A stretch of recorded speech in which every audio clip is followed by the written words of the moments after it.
Imagine a dry well, cracks crisscrossing the earth like open wounds. A man kneels, digging with his hands. Around him, the heavy silence of a village that hasn't seen rain in 19 months. There are no weapons there, no tanks, no soldiers. But this is war, a silent war, invisible to those who live surrounded by abundance. And it's only the beginning.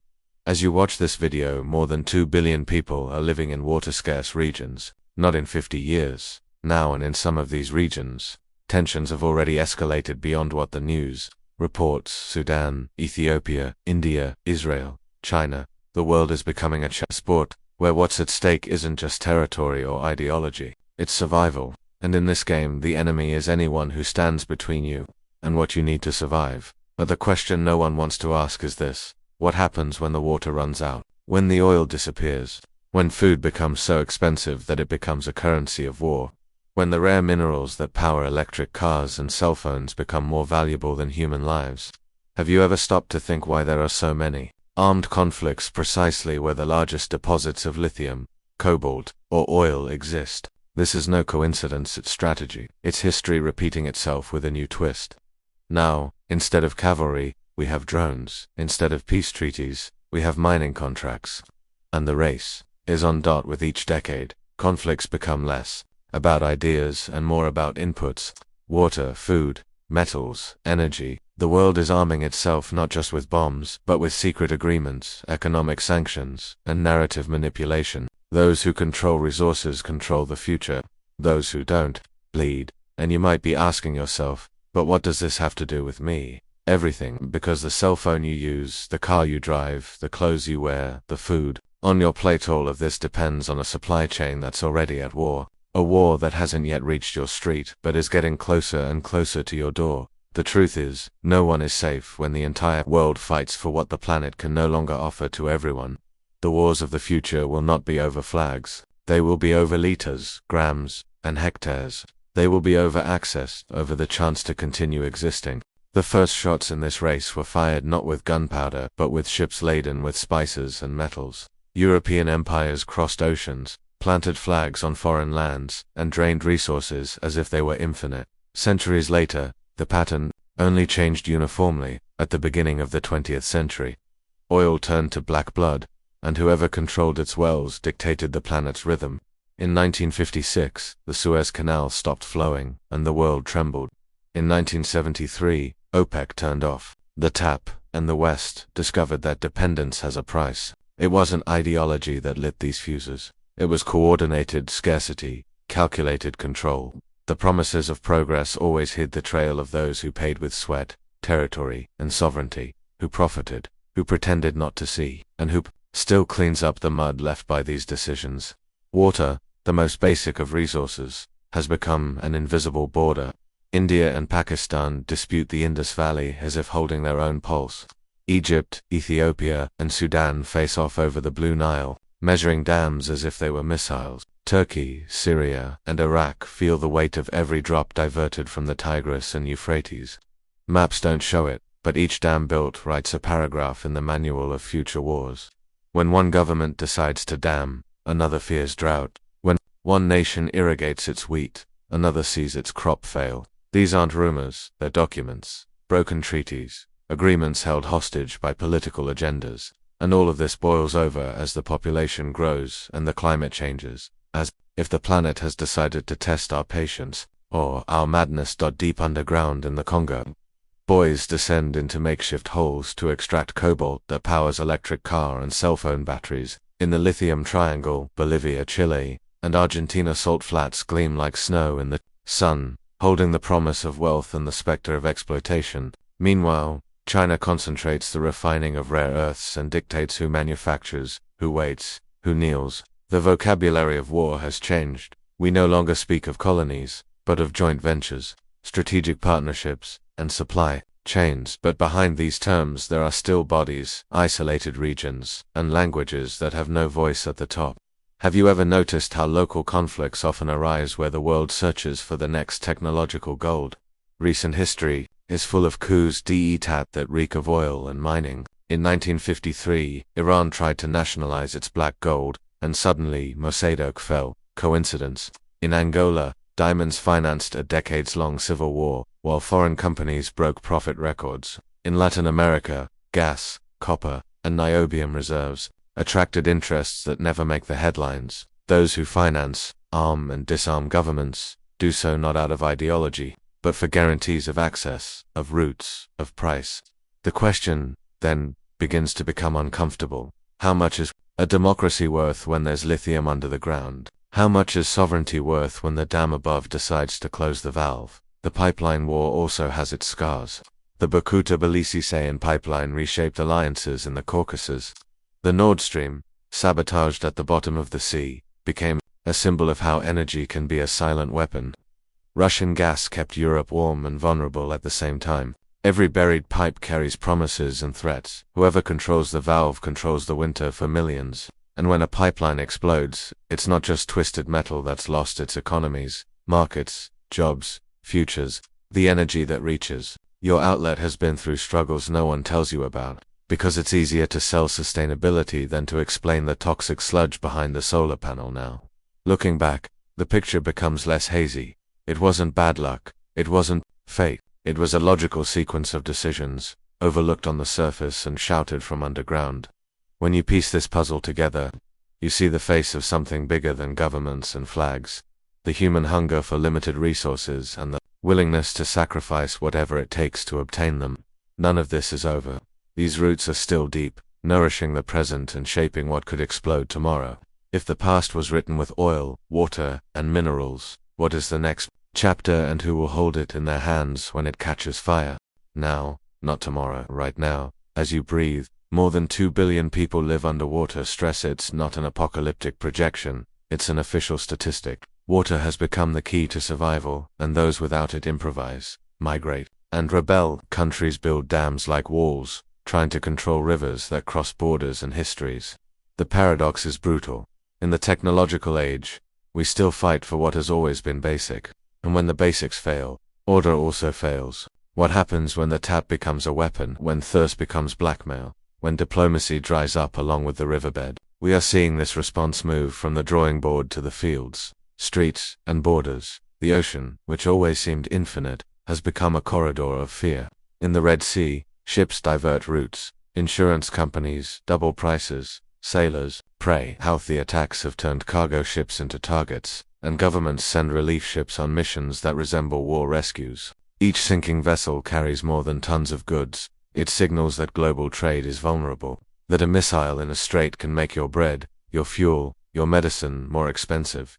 Who said war is only where there are trenches? Today, an explosion off the coast of Yemen reverberates in your local supermarket.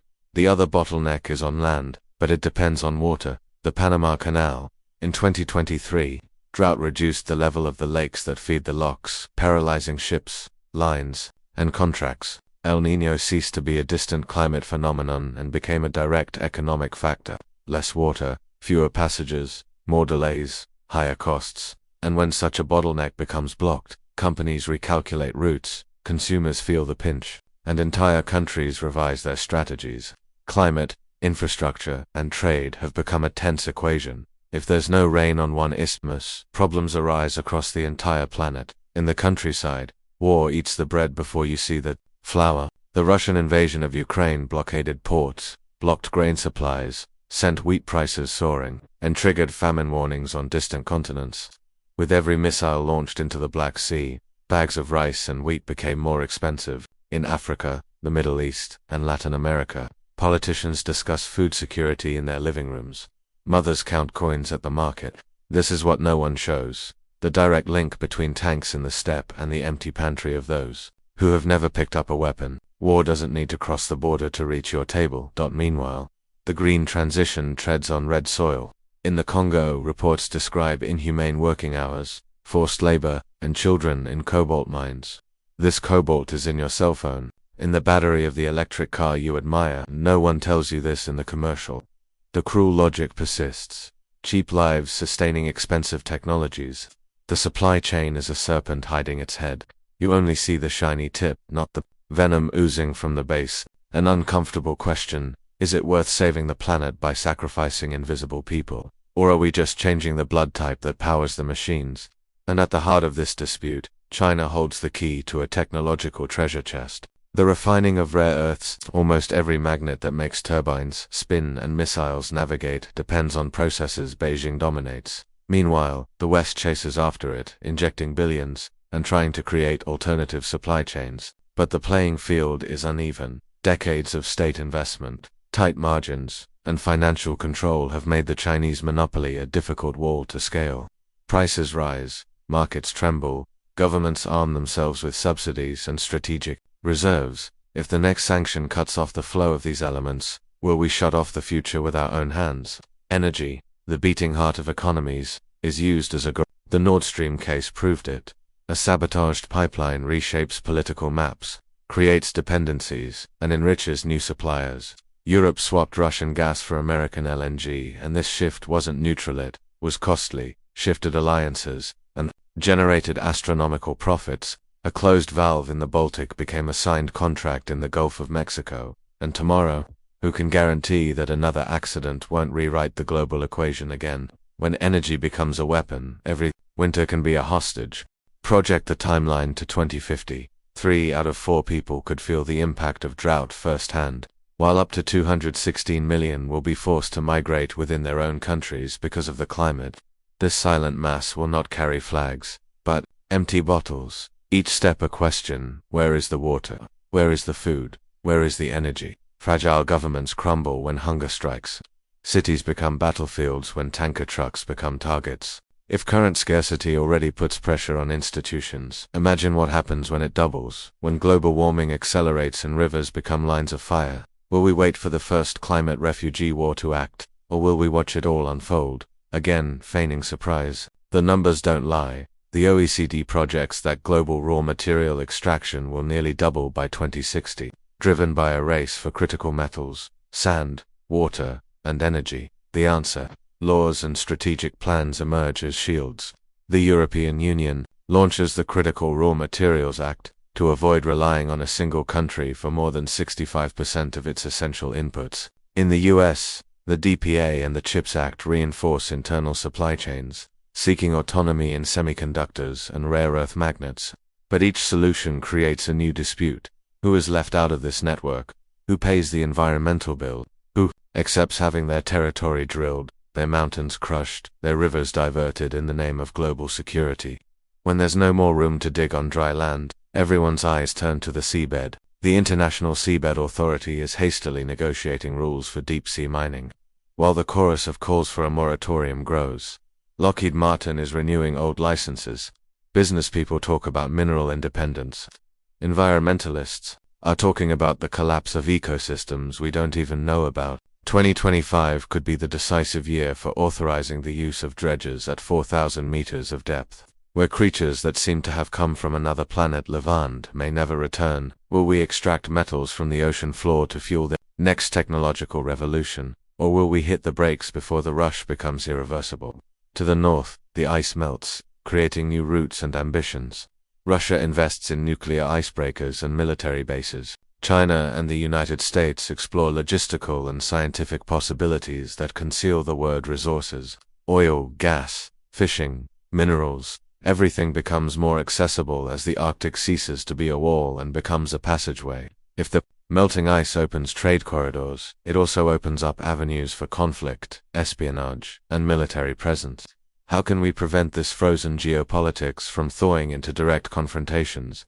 The planet's white border could become the next red line. Other alternative paths. Some climate diplomacy, water resource sharing agreements, adaptation funds, aggressive recycling of critical minerals, innovation in the circular economy. SIPRI warns, climate risks require coordinated responses, or they will fuel violence. The UN talks about water for prosperity and peace, but do those who sign it actually comply?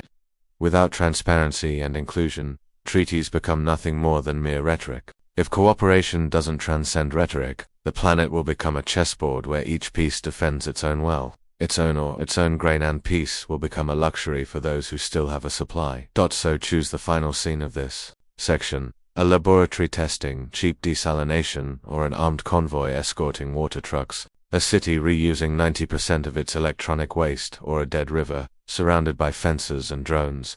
What will define this future is not an isolated treaty, but the accumulation of our daily decisions, what we extract, discard, accept, and demand. Line between diplomatic and violent is thinning. If tomorrow could be worse, the question is simple and uncomfortable. Who is willing to change course and who will wait for the first shot to remind us that there was no shortage of warnings?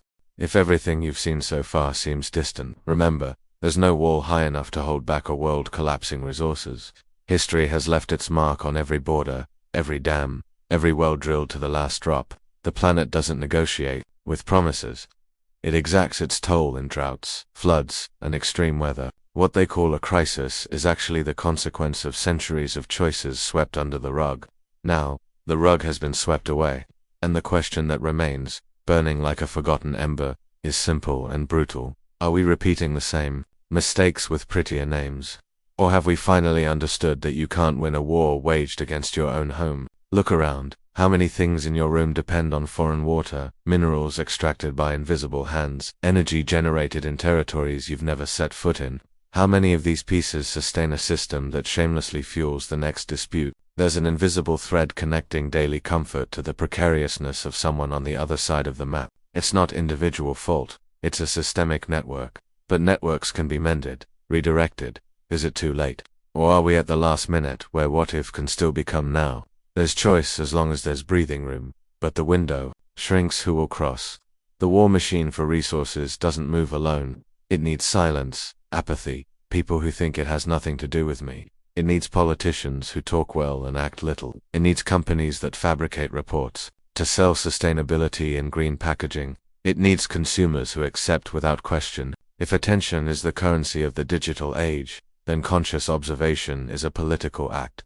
Asking questions is an act of resistance, and rejecting the ready-made narrative is a form of defense.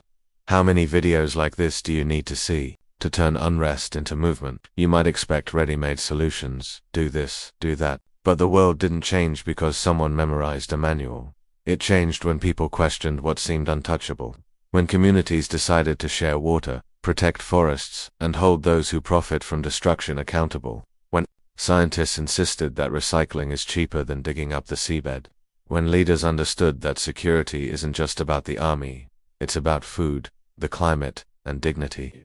Is it easy? No. Is it romantic? Even less so. But war without ammunition doesn't happen, and if ammunition is scarce, weakening, it may be the most strategic act of our generation. Perhaps the next great global conflict won't be declared on national radio, but with a silent collapse of supply chains. Perhaps it won't begin with bombings, but with an endless queue for water. Perhaps it won't have an enemy flag, but rather many culprits pointing fingers. The danger lies in this confusion. Without a clear villain, without a hero to idolize, it's tempting to give up. But giving up is also a choice, choosing to watch, choosing to accept. And in the end, history spares neither those who stood idly by in the face of the fire, nor those who fanned the flames to fan the flames. So take this to bed tonight. The race for resources has already begun, and you're in it, whether you like it or not. What will you do tomorrow when you turn on the tap, when you change your cell phone, when you hear promises of clean energy without asking whose hands were dirty? There's no ready-made happy ending. There's an uncomfortable invitation. Break the anesthesia. Seek information, demand transparency, push for real cooperation. Maybe, just maybe, this is how we prevent the next major global conflict from being remembered as the one everyone saw coming and no one stopped. And now what will you do with it?